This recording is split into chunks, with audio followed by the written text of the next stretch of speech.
Bumi sedang diancam krisis iklim, gempa bumi, banjir, tsunami, kemarau dan sebagainya. Bencana-bencana ini semakin bertambah di kebanyakan negara dan tempat. Ia membawa kesan yang besar dan buruk kepada manusia seperti kemiskinan, kelaparan, penyebaran penyakit berleluasa, pergaduhan dan seterusnya kematian. Iklim sentiasa berubah tetapi di dalam era ini, ia semakin tidak menentu dan susah untuk dikawal akibat perbuatan manusia yang sentiasa melakukan pembaziran dan berlebihan dalam mengekstrak sumber alam.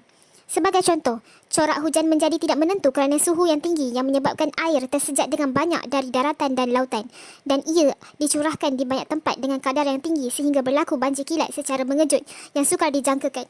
Mari bersama-sama kita menjaga bumi kita dengan melakukan beberapa tips ini. Pertama, berjimatlah dalam menggunakan air.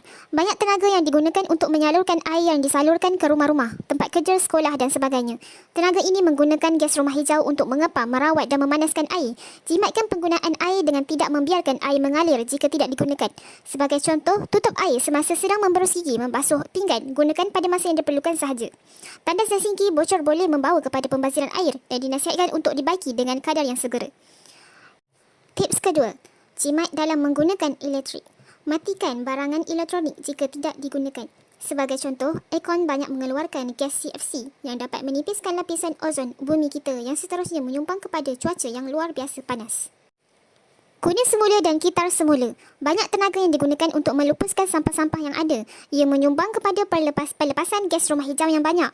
Terdapat banyak cara yang dapat digunakan untuk mengitar semula barang-barang yang ingin dibuang. Sisa-sisa makanan juga tidak perlu dibuang dan ia boleh dikitar semula dengan kaedah tertentu seperti menjadikan ia baja dan sebagainya. Makanan yang tidak basi dan masih elok boleh disedekahkan kepada golongan yang memerlukan. Seterusnya, tips yang keempat ialah gunakan kenderaan awam. Gunakan kenderaan awam yang atau berkongsi kereta bersama rakan untuk menjimatkan gas rumah hijau yang dikeluarkan daripada kereta. Bayangkan jika setiap rakyat Malaysia menggunakan kereta persendirian ke kerja pada setiap hari, betapa banyak jumlah asap atau gas rumah hijau yang dilepaskan yang membawa kepada kesan buruk kepada bumi seperti kemarau dan banjir. Tips seterusnya ialah banyakkan penanaman pokok. Pokok menetralkan udara dan gas karbon dioksida di udara. Ia membantu mengurangkan gas rumah hijau yang membawa kepada pemanasan global. Banyak lagi perkara yang dapat kita lakukan untuk mengurangkan krisis iklim ini.